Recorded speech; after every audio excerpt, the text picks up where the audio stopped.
अस्सलाम वालेकुम नाज़रीन, अवां ॾिसी रहिया आहियो प्रोग्राम इसहाक कोलाची सां गॾु। नाज़रीन, ईरान इसराइल अमेरिका वारी जंग खां पोइ सूरत पाकिस्तान तरफ़ जेको आहे उन जो इम्पैक्ट पियो ऐं उन इम्पैक्ट जी सूरत में पहिरियां 55 रुपया पेट्रोल इंक्रीज़ थियो, उनखां पोइ 137 रुपया इंक्रीज़ थियो ऐं 137 रुपया इंक्रीज़ थियण खां पोइ अवामी रद्दअमल साम्हूं आयो ऐं अवामी रद्दअमल साम्हूं अचण खां पोइ प्राइम मिनिस्टर शहबाज शरीफ़ साहब 80 रुपयनि जो रिलीफ ॾिनो, उनमें पेट्रोल अघ में घटिताई कई। पर उन बावजूद भी सिंध में एक मोमेंटम जुड़ी चुकियो आहे। ख़ासि तौर ते समूरे सिंध में नंढनि वॾनि शहरनि में प्रोटेस्ट हलंदड़ आहे ऐं उन प्रोटेस्ट न सिर्फ़ सिविल सोसाइटी तरफ़ां कयो पियो वञे पर इवन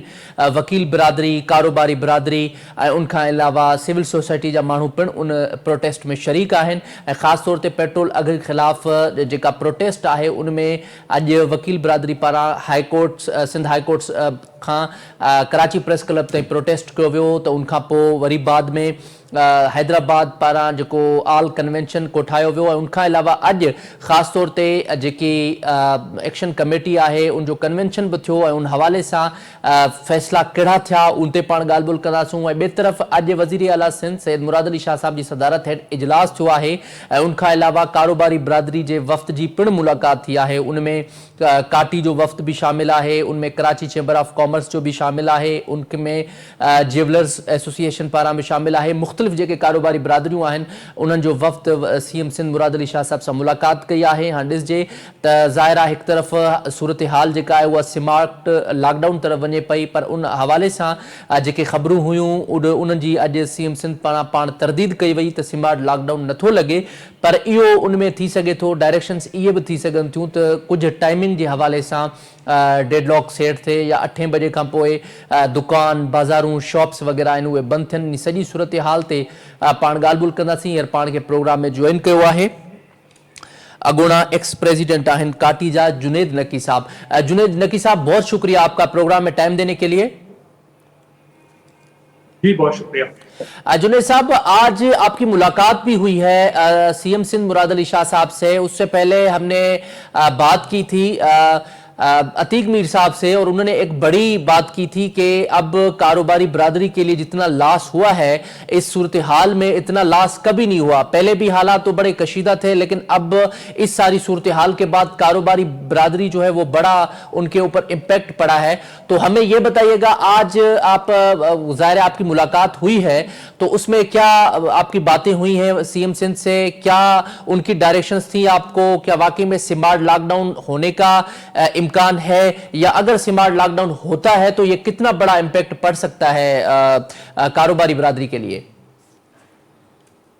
जी बिस्मिल्लाहिर्रहमानिर्रहीम, बहुत शुक्रिया आपने प्रोग्राम में वक्त दिया। देखिए, आज की जो मुलाकात हुई है उनकी उसमें ज्यादा फोकस जो है वो कराची की जितनी मार्केट्स हैं उनको जो है वो उनके तमाम चैम्बर्स और उनकी एसोसिएशंस के साथ जो प्रेसिडेंट्स हैं उनकी मुलाकात हुई है और उन्होंने जिस बात पे फोकस किया है वो डे लाइट यूज करने की बात है कि जी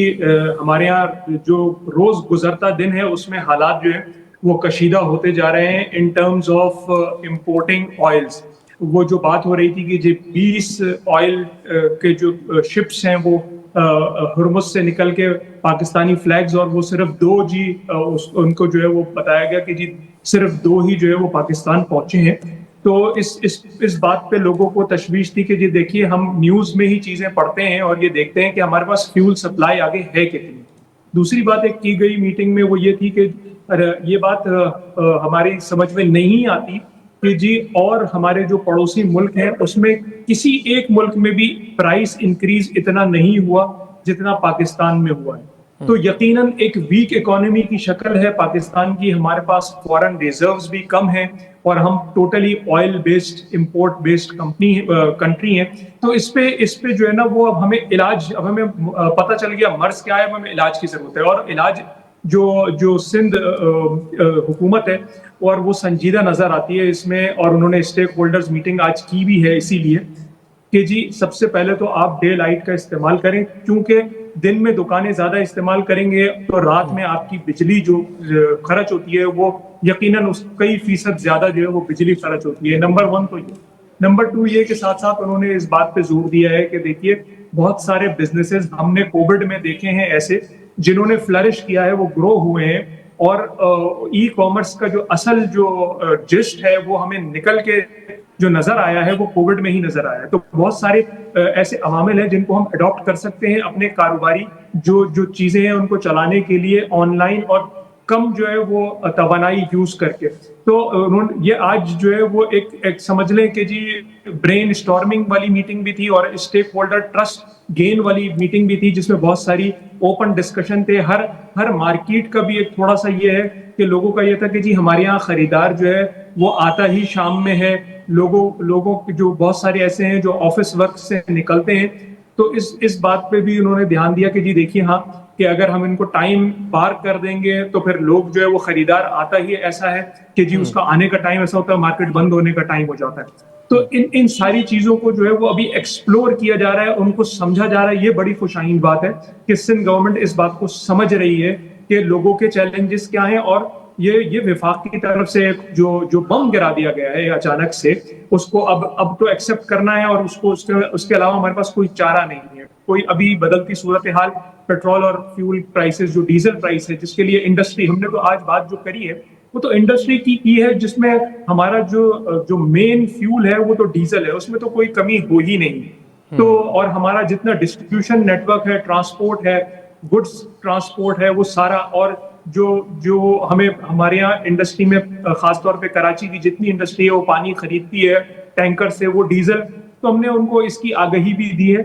تو یہ ابھی چونکہ اس میں جو ہے وہ بہت ساری چیزیں فولڈ ہونی ہیں, انہوں نے کہا ہے کہ جی آپ اپنی گزارشات ہمیں لکھ کر بھی دیجیے تاکہ ہم اس کو اور مزید جو ہے وہ فائن ٹیون کر سکیں. ابھی بہرحال آج کی میٹنگ میں یہ ہے کہ جی اس کو کم از کم اتنا ڈسپلن کریں اور اتنی تشہیر کریں کہ لوگوں کو کم از کم یہ تو کہہ سکیں. آپ ایک مارکیٹ میں جو ہے وہ ہزاروں دکانیں ہیں, تو آپ کم سے کم اپنے دکانداروں کو یہ تو کہہ سکتے ہیں کہ جی دیکھیے اس وقت جب قیمت بڑھ گئی ہے, چلیے بھلے آپ کی جیب میں ہو لیکن ملک کو تو زر مبادلہ خرچ کرنا پڑ رہا ہے. تو آپ اچھا جنید صاحب یہ بھی بتائیے گا, ظاہر ہے اب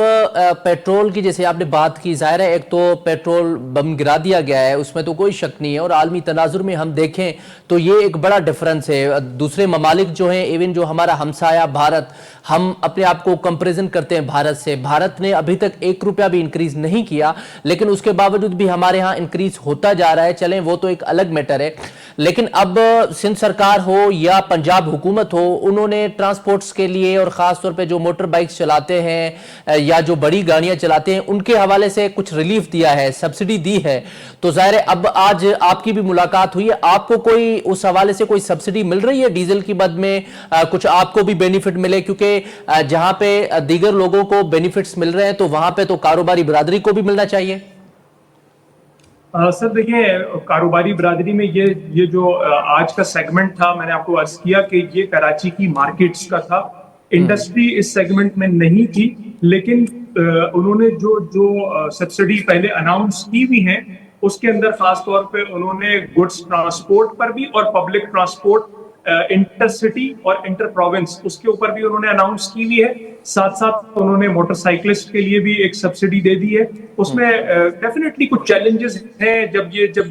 چیز ہوگی اور بائی ایکشن امپلیمنٹ ہوگی تو لوگوں کو یقیناً تھوڑی سی تکالیف ہوں گی, لیکن ہمارے یہاں بھی لوگ جو ہے وہ بس چاہتے ہیں کہ جی ہر چیز تھالی میں مل جائے, ایسا نہیں ہے. لیکن ابھی بہرحال انڈسٹری کے لیے ابھی کوئی ایسی اناؤنسمنٹ نہیں آئی ہے کہ ان کو پاور میں یا فیول میں کوئی ریلیف ملے گا صوبائی حکومت کی طرف سے.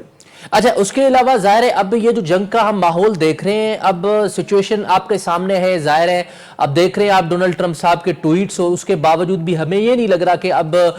کچھ ہی دنوں میں کوئی جنگ بندی ممکن ہو. اب ان جنگ کے تناظر میں اگر ہم دیکھیں ساری صورتحال کا اگر ہم جائزہ لیں تو مجھے لگ رہا ہے کہ حالات جو ہیں وہ سمارٹ لاک ڈاؤن طرف جا سکتے ہیں. تو آپ سمجھتے ہیں کہ اگر حالات جو ہے سمارٹ لاک ڈاؤن طرف جائیں گے تو یہ کاروبار کے لیے, کاروباری برادری کے لیے کتنا امپیکٹ پڑ سکتا ہے؟ کیونکہ آپ کو یاد ہوگا عید سے پہلے بھی ایسا ہی ماحول تھا اور بہت سے مسائل کی وجہ سے کاروبار بہت زیادہ ان کو نقصان ہوا ہے. اب اگر دوبارہ سمارٹ لاک ڈاؤن ہوتا ہے تو کتنا امپیکٹ پڑ سکتا ہے؟ دیکھیے جی بالکل آپ نے درست بات کی ہے. سید ناصر حسین شاہ صاحب نے یہ بات ذرا سا اپنے مبہم طریقے سے بات کی بھی تھی. اگر ہمارے پاس فیول ہوگا ہی نہیں تو پھر ہم چلائیں گے کیسے؟ تو ہمیں اس کے استعمال کے اوپر جو ہے وہ بہت احتیاط برتنی ہوگی, اور وہ احتیاط اسمارٹ لاک ڈاؤن جس کو سمجھنا ضروری ہے کہ وہ کسی چیز کو بند کرنے کی بات نہیں کر رہے, اگر تعلیمی ادارے کی بات کریں, تعلیمی ہماری جو ہے وہ سب سے پہلی ترجیح ہے, اس سے پہلی ترجیح ہماری پرائرٹی ایجوکیشن. ہم نے بھی یہی بات کی ہے, لیکن ہم نے یہ کہا ہے کہ جی ایک بچے کو آپ, جن بچوں کی جو انرجی ہے ہمیشہ ہم نے دیکھا ہے بڑوں سے بہت زیادہ ہوتی ہے, وہ شام تک رات گئے تک بھی جو ہے ان کی انرجی وہی نظر آتی ہے جو وہ صبح ہم دیکھتے ہیں ان کو. تو ان کو جو ہے وہ ایکسٹینڈڈ آورز میں آپ اسکول میں 2 گھنٹے بڑھا دیجئے. ان کا سیٹرڈے سنڈے آف تھا تو ہفتے میں 1 یا 2 دن اور آف کر دیجئے, اس آف میں آن لائن کلاس لے لیجئے, اور وہ جو ہوم ورک ہے اس میں آپ ان کو جو ہے وہ گائیڈ کر دیجئے آن لائن. تو اسی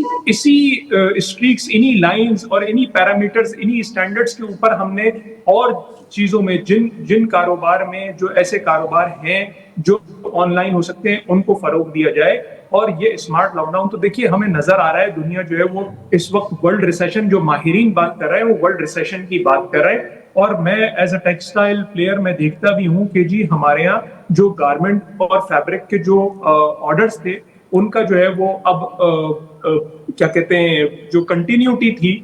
وہ ہونی جو ہے وہ بند ہو گئی ہے. ہمیں پرچیز آرڈر آنے جو ہے وہ سلو ہو گئے ہیں. تو یہ ایک جو ٹیکسٹائل ایکسپورٹ ہے اس پہ بھی, اور ریمیٹنسز جو ہمیں زیادہ تر گلف سے آتی تھیں ان کے اوپر بھی ہمیں بہت اثر پڑنے والا ہے. تو ہمیں دیکھنا پڑے گا کہ ہمارے پاس غذائی اجناس کتنی موجود ہیں, ان کی پیداوار پہ ہم نے کتنی توجہ دینی ہے, اور کوئی ایسی بنیادی ضرورت کی چیزیں ہیں ان کے اوپر ہم نے کیا توجہ دینی ہے. تو یہ اسمارٹ لاک ڈاؤن کو سمجھنا ہوگا اور پھر اس کی امپلیمنٹیشن بھی کرنی ہوگی, کیونکہ آگے کا وقت جو ہے وہ کوئی بہت اچھا نہیں نظر آ رہا. ٹھیک ہے, چلیں, بہت شکریہ جنید نقی صاحب پروگرام میں ہمیں ٹائم دینے کے لیے. ناظرین, اواں جنید نقی صاحب جی گال ٻدھی ऐं उन्हनि मुलाक़ात जे हवाले सां बि अहम ॻाल्हियूं कयूं. त मुलाक़ात जे हवाले सां जेके तजवीज़ूं ॾिनियूं वियूं आहिनि सीएम सिंध पारां, ऐं लॻे ईअं पियो त जुनैद नक़ी साहब उन्हनि मां मुतमिन नज़र पिया आया. ऐं ज़ाहिर आहे हिन मामले ते हिन सॼी सूरत हाल ते मुतमिन थियणो पवंदो, सूरत हाल खे टैकल करिणो पवंदो. ऐं जेकॾहिं सूरत हाल ते टैकल न कयो वेंदो त ज़ाहिर आहे सूरत हाल अञा वधीक ख़राबु थींदी. प्रोग्राम जारी आहे, हिते वठंदो शॉर्ट ब्रेक. स्टे विथ अस.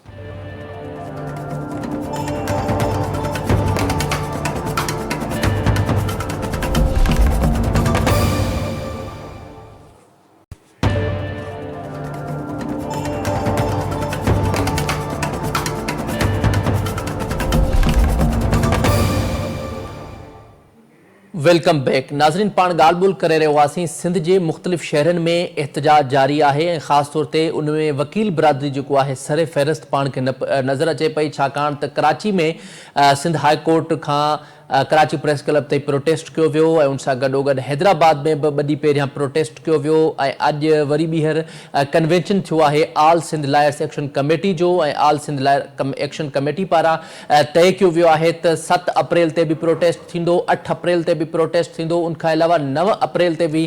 जेको आहे प्रोटेस्ट थींदो. ऐं उन जेका एहतजाजी कैंप आहे हैदराबाद में उहा पिणु 9 अप्रैल ते जारी रहंदी, ऐं उनखां पोइ फ़ैसिलो कयो वेंदो त धरणो किथे हणणो आहे ऐं काथे हणणो आहे. अॼु जेका कन्वेंशन आहे उनमें कुझु इहे ॻाल्हियूं तय थियूं आहिनि, ऐं ख़ासि तौर ते हैदराबाद जी जेका कन्वेंशन आहे या ख़ासि तौर ते जेका आल सिंध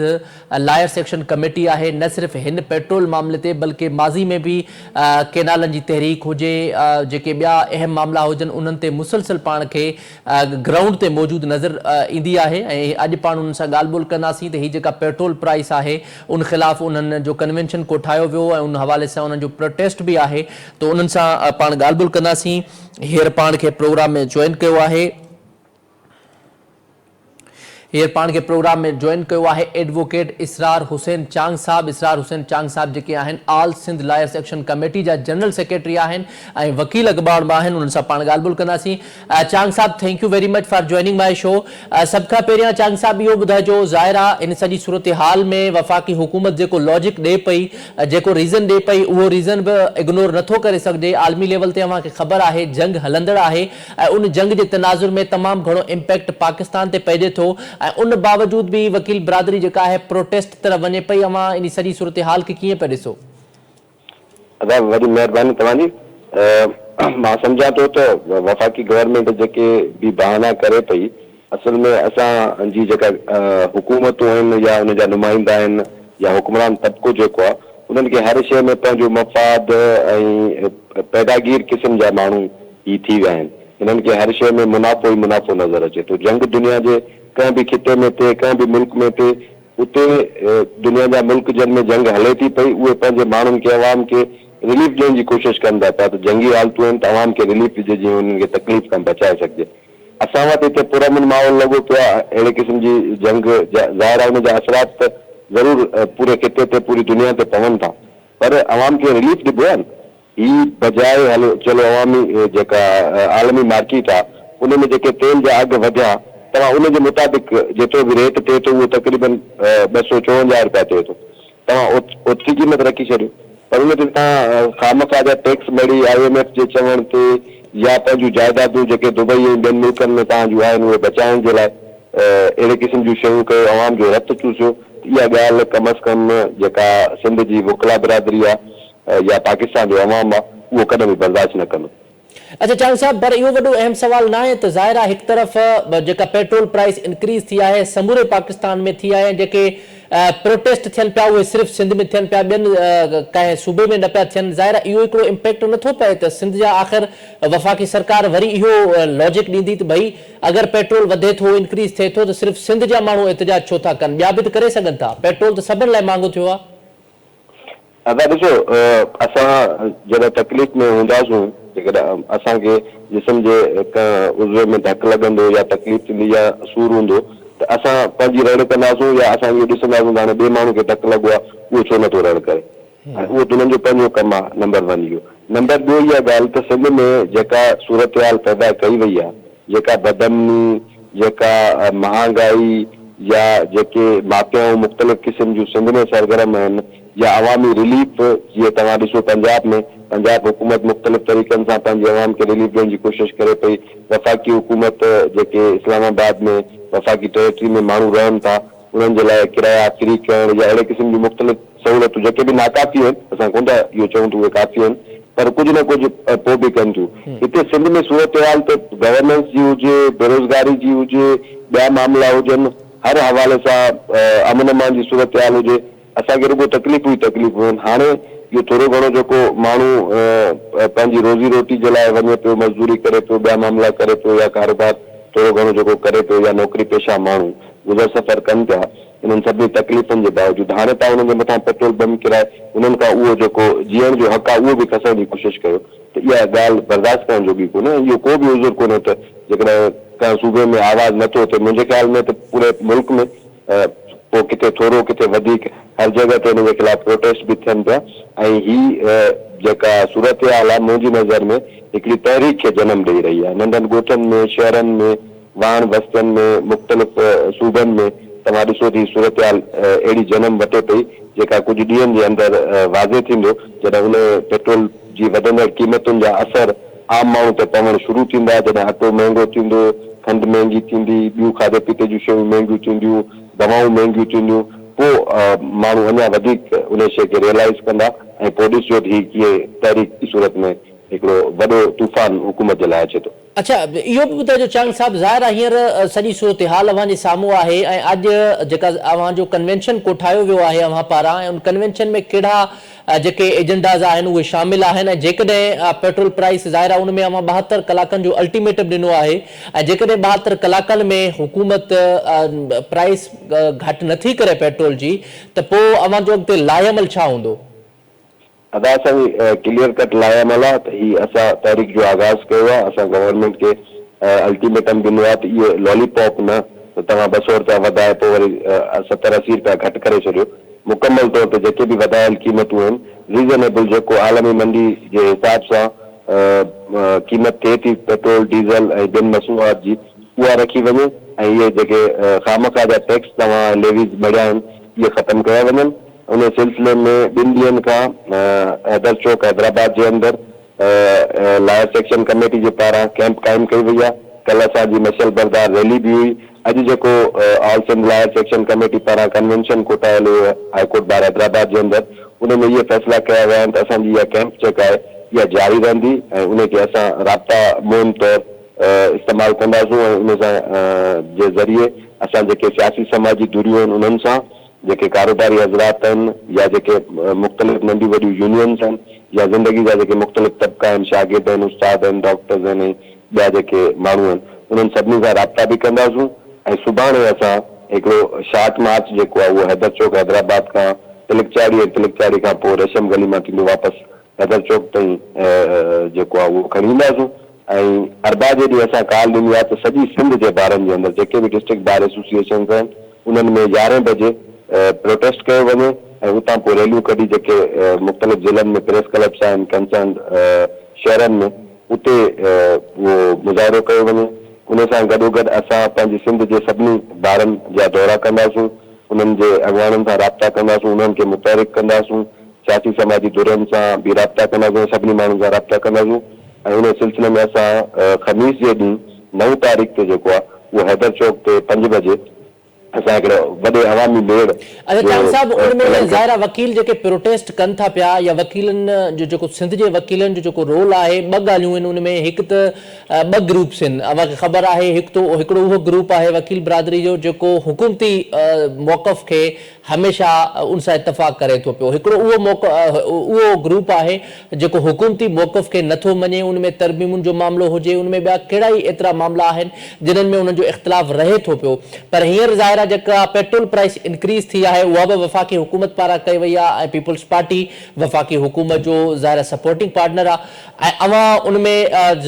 ॿुधायो त हिकिड़ो ग्रुप उहो आहे जेको एहतजाज करे थो पियो, इन में सॼी वकील बिरादरी सिंध जी शामिल आहे या उनमें बि कुझु जेको ॿियो ग्रुप आहे उहो अव्हां जे इन मौक़फ़ जी ताईद नथो करे? अदा को बि ग्रुप कोन्हे, हिकिड़ो आम वकील आहे जेको परेशानी जी हालत में हूंदो आहे, तकलीफ़ जी हालत में हूंदो आहे, जंहिंजा हक़ जेके आहिनि उहे गज़ब कया वेंदा आहिनि। बाक़ी कुझु मराहत याफ़्ता तबिको हूंदो आहे जंहिंमें कुझु माण्हू शामिल हूंदा आहिनि। पर जॾहिं बि अवामी तौर ते वकील बिरादरी निकिती आहे, चाहे उहो SSP हैदराबाद जी ट्रांसफर जो मामिलो हुजे या जेको लॉन्ग मार्च कयो हैदराबाद जे वकीलनि कराची ताईं कैनालनि जे ख़िलाफ़, या ॿ में तहरीक तव्हां ॾिसो, उन में उहे साॻा हुकूमती नुमाइंदा या जेके मराहत याफ़्ता माण्हू आहिनि उहे बि जॾहिं ॾिसंदा आहिनि त सभु माण्हू मैदान अमल में आहिनि, पोइ हू पंहिंजी साख बचाइण लाइ उन में अची शामिल थींदा आहिनि। पोइ तव्हां ॾिसंदो त उहे केॾीमहिल वेठा हुते चांहियूं ठाहींदा, केॾीमहिल ॿिया ड्रामा वेठा कंदा आहिनि, पर उहे सभु शामिल थी वेंदा आहिनि। बाक़ी मजमूई तौर ते जेको वकील आहे, छो जो ही सिर्फ़ु वकील जो मामिलो न आहे, ही अहिड़ो मामिलो आहे जेको हर माण्हू खे इफेक्ट करे थो। ऐं जेॾीमहिल तहरीक हलंदी, जेॾीमहिल मैदान अमल में असां निकिरंदासूं बाक़ाइदगी सां, या सुभाणे जेकॾहिं को फ़ैसिलो थिए थो धरणे वग़ैरह जो, पोइ तव्हां ॾिसजो त सभु जा सभु वकील हुन में शामिल हूंदा ऐं को बि ग्रुप बंदी वग़ैरह को मामिलो न हूंदो। ठीक है, वॾी महिरबानी इसरार हुसैन चांग साहब असांखे प्रोग्राम में टाइम ॾियण जे लाइ। नाज़रीन, अव्हां वकील बिरादरी जो मौक़फ़ ॿुधो ऐं वकील बिरादरी बि उन हवाले सां उन्हनि जो मौक़फ़ वाज़े आहे त ज़ाहिरा ही जेका पेट्रोल प्राइस इंक्रीज़ थिए पई उहा आलमी लेवल ते जेतिरी उनजी प्राइस आहे बैरल जी, उहो उन मुताबिक़ हुजे। उनमें एक्स्ट्रा जेके लेवी जी मद में जेके वफ़ाक़ी सरकार माण्हुनि मां पैसा कढणु पई चाहे या जेको एक्स्ट्रा जेके टैक्सिस वग़ैरह आहिनि उन्हनि खे फिलफोर ख़तमु कयो वञे। 72 कलाकनि जो उन्हनि जो अल्टीमेटम आहे ऐं हैदराबाद में वकील बिरादरी जी एहतजाजी कैंप बि क़ाइमु आहे। उन्हनि वाज़े करे छॾियो आहे त जेकॾहिं वफ़ाक़ी सरकार पेट्रोल प्राइस जेका आहे उहा घटि नथी करे त उहे लाहे अमल जोड़े करे हिकु वॾी तहरीक जो आगाज़ शुरू करणु वञनि पिया। उन में जेके तमामु जेके मकतब फ़िक्र जा माण्हू हूंदा उहे बि शामिलु हूंदा ऐं उन हवाले सां उन्हनि धरणे जो पिणु इशारो ॾेई छॾियो। हाणे ॾिसिजे त वफ़ाक़ी सरकार जेकॾहिं सिंध जे माण्हुनि जो या वकील बिरादरी जो या सिविल सोसाइटी जो या आम आवाम जो सोचींदे पेट्रोल प्राइस घटि करे थी या नथी करे, ऐं जेकॾहिं नथी करे त वकीलनि पंहिंजो मौक़फ़ वाज़े ऐं चिटो करे ॿुधाए छॾियो आहे त उहे तहरीक तरफ़ वेंदा। हींअर प्रोग्राम जारी आहे, हिते वठो शॉर्ट ब्रेक, स्टे विद अस।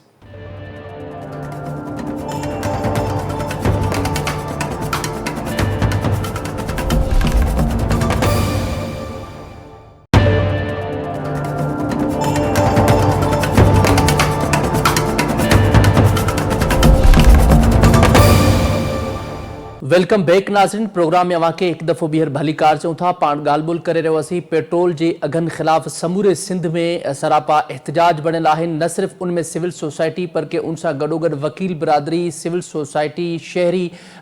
लखनि जी तादाद में जेके माण्हू आहिनि उहे ज़ाहिरा सरापा एहतजाज आहिनि। पर उन सां गॾोगॾु ख़ासि तौर ते हिकिड़ी जेका मोमेंटम जुड़ी आहे उहा मोमेंटम वकीलनि पारां जोड़ी वई आहे। जीअं मूं इंट्रो में ज़िक्र कयो त हैदराबाद जी जेका all Sindh lawyers action committee आहे उन्हनि जो बि अॼु कन्वेंशन आहे हतमी फ़ैसिलो उहो पिणु कंदा ऐं लाहे अमल जोड़ींदा त उन हवाले सां एहतजाज केतिरो हू वधाइनि था पिया। उन सां गॾोगॾु अॼु सिंध जी राजधानी कराची में बि जेके वकील आहिनि उहे सिंध हाई कोर्ट खां कराची प्रेस क्लब ते उन्हनि प्रोटेस्ट कयो, प्रोटेस्ट रिकॉर्ड करायो। त ॿिए तरफ़ घोटकी बार एसोसिएशन पारां बि अॼु प्रोटेस्ट जारी आहे, जेको हिन वक़्तु घोटकी नेशनल हाईवे ते वकील बिरादरी मौजूदु आहे ऐं घोटकी में जेका नेशनल हाईवे आहे ज़ाहिरा वकीलनि जे एहतजाज सबबि नेशनल हाईवे मुकमल तौर ते बंदि आहे ऐं नेशनल हाईवे बंदि आहे। इट मीन्स कि जेको पंजाब बॉर्डर आहे उहो अल्टीमेटली इम्पैक्ट पइजे थो। जेको पंजाब तरफ़ जेका आमदरफ़्त हले थी उहा पिणु ब्लॉक आहे। उन हवाले सां हींअर पाण खे प्रोग्राम में जॉइन कयो आहे advocate Shahnawaz Wasir sahab, JK district bar association जा प्रेसिडेंट आहिनि। उन्हनि खे पाण भलीकार चऊं था। Shahnawaz Wasir sahab, thank you very much for joining my show. Shahnawaz sahab, ज़ाहिरा सॼी सूरत हाल अवां जे साम्हूं आहे। ज़ाहिरा पेट्रोल अघु वधनि पिया, पर उन हवाले सां वफ़ाक़ी सरकार बार बार इहा ॻाल्हि पई करे त आम तौर ते इहे जेके पेट्रोल प्राइसिस आहिनि इहे इंक्रीज़ न पिया वञनि। ज़ाहिरा आलमी लेवल में, आलमी मंडी में जेकॾहिं तेल महांगो थींदो त उन जो इम्पैक्ट पवंदो। ऐं ज़ाहिरा अव्हां खे इल्म में आहे त पाक जेका ईरान इसराइल जी जंग आहे उन तो सब खां वॾो जेको इम्पैक्ट पइजे थो उहो पाकिस्तान ते पइजे थो। अवां ज़ाहिरा अवां जो प्रोटेस्ट जारी आहे हिन वक़्तु। अवां इहो न पिया सम्झो त वफ़ाक़ी सरकार जेको आहे हिकु तरफ़ जेको रीज़न ॿुधाए पई उहो जेन्युइन रीज़न आहे, ज़ाहिरा जंग जे तनाज़ुर में पेट्रोल प्राइस इंक्रीज़ थी आहे। बिस्मिल्लाहिर्रहमानिर्रहीम। ऐं कोलाची साहब, टीवी न्यूज़ जे प्लेटफॉर्म तां तव्हांखे दावत ॾेई करे हिन प्रोग्राम में असांजो मौक़ुफ़ ॿुधी रहिया आहियो ऐं उहो अवाम जे साम्हूं रखी रहिया आहियो। असां हिन ते तव्हांजा निहायत शुक्रगुज़ार आहियूं, तव्हांजी वॾी महिरबानी। साईं, मुंहिंजा ॻाल्हि इहा आहे त हीउ जेको वफ़ाक़ जी हुकूमत, वफ़ाक़ी हुक्मरान चई रहिया आहिनि त जंग जी सूरत हाल जे करे हिननि तेल वधायो आहे, पर इहो सरासर अवाम खे लालीपॉप ॾेई रहिया आहिनि ऐं कूड़ ॻाल्हाए रहिया आहिनि। हक़ीक़त इहा आहे त जिते जंग हली रही आहे ईरान तबाह थी चुको आहे, उन्हनि जो इंफ्रास्ट्रक्चर तबाह थी वियो आहे, उन्हनि जा लीडर शहीद थी विया आहिनि, उन्हनि जूं यूनिवर्सिटियूं तबाह थी वियूं आहिनि, कॉलेजूं तबाह थी विया आहिनि, उन्हनि जूं इंडस्ट्रियूं तबाह थी वियूं आहिनि, तेल जा ज़ख़ीरा तबाह थी विया आहिनि, गैस फील्डूं तबाह थी वियूं आहिनि, उन्हनि जी सॼी आर्मी जा जनरल शहीद थी विया आहिनि, उन्हनि जा सुप्रीम कमांडर उन्हनि जो शहीद थी वियो आहे। पर उन जे बावजूद बि ईरान में तेल जूं क़ीमतूं न वधियूं आहिनि, त पाकिस्तान में कहिड़ो उनजो असरु पियो आहे जो क़ीमतूं वधी वियूं। पाकिस्तान में त को एमरजेंसी न आहे ऐं पाकिस्तान जे हुक्मराननि जॾहिं जंग शुरू थी, इहा फेब्रुवरी जे महीने में 22 फेब्रुवरी ते इन्हनि पाण ऐलान कयो हुयो। इन्हनि पाण अवाम खे ॿुधायो त असां वटि 6 महीननि जो तेल स्टॉक मौजूद आहे। जॾहिं 6 महीननि जो तेल उन्हनि वटि स्टॉक आहे त जंग खे 20 ॾींहं बि न थिया आहिनि। त पहिरीं ॻाल्हि त जॾहिं ईरान में तेल जूं क़ीमतूं न घटियूं आहिनि त पाकिस्तान में छो? नंबर ॿी ॻाल्हि, जॾहिं हिननि चयो हुयो पाण त असां वटि 6 महीननि जो तेल जो स्टॉक मौजूद आहे, त पोइ हिननि तेल जूं क़ीमतूं कहिड़े जवाब ख़ातिर वधायूं आहिनि? ऐं नंबर टी ॻाल्हि त ईरान खे आउं सलाम पेश कयां थो। ईरान ते जेका जारियत यहूदीन ऐं इसराइल अमेरिका तरफ़ां उन्हनि जे मथां बमबारी कई पई वञे, उन जे बावजूद बि ईरान पाकिस्तान जे जहाज़नि खे हॉर्मोज़ मां पाकिस्तान जे जहाज़नि ते पाकिस्तान जा झंडा लॻल आहिनि, उन्हनि खे उन्हनि इजाज़त ॾेई छॾी आहे, उन्हनि खे उन्हनि परमिशन ॾिनी आहे, उन्हनि खे उन्हनि न रोकियो त तव्हां भले तेल खणी वञो। ईरान जी हिन मेज़बानी खे, ईरान जे हिन ख़ैर सगाली जे जज़्बे खे, ईरान जे हिन पाकिस्तान जे अवाम सां ऐं मुसलमान उम्मत सां जेको उन्हनि जी प्यार आहे, असां उनखे सलाम पेश कयूं था पिया। हीअ सॼी अवाम ईरान जे हुन जज़्बे खे सलाम पेश करे थी। ईरान उहो मुल्क आहे जंहिं पाकिस्तान खे अक़वाम मुतहिदा में पहिरियों ईरान मुल्क हुयो के पाकिस्तान के तस्लीम कयो हुयो। अच्छा शाहनवाज साहब इहो बि ॿुधाइजो ज़ाहिर आहे हींअर अवां जो प्रोटेस्ट हलंदड़ आहे ऐं उन हवाले सां नेशनल हाईवे पिणु ब्लॉक आहे अवां जे इल्म में आहे त नेशनल हाईवे जे करे ज़ाहिर आहे जेको अचण वञण आहे उहो तमामु घणो मुतासिर थिए थो ट्रांसपोर्टरनि जो तोड़े जेके उतां जा शहरी आहिनि ख़ासि तौर ते न सिर्फ़ु उतां जा शहरी बल्कि पंजाब तरफ़ जेके बि गाॾियूं सिंध तरफ़ ईंदियूं आहिनि त ज़ाहिर आहे घोटकी पंजाब बॉर्डर सां गॾु लॻे थो अवां ज़ाहिर रोड ब्लॉक करे वेठा आहियो हिन महिल ताईं ज़िले इंतिज़ामिया तोड़े को चूंडियल नुमाइंदे अवां सां को राब्तो कयो आहे या अवां जो जेको मुतालबो आहे उन हवाले सां का यकीन दहानी कराई वई आहे अवां खे? साईं पहिरीं ॻाल्हि त जॾहिं तेल जो क़ीमतूं वधियूं आहिनि ख़ासि करे डीज़ल जी क़ीमत में इज़ाफ़ो कयो वियो आहे ऐं उहा 527 रुपया डीज़ल जी क़ीमत उहा जॾहिं थी आहे त ट्रांसपोर्ट जेका पब्लिक ट्रांसपोर्ट उहा सॼी डीज़ल ते हलंदी आहे त उहा पब्लिक ट्रांसपोर्ट ऑलरेडी उहा गायब थी चुकी हुई जेके बि ट्रांसपोर्टर हुया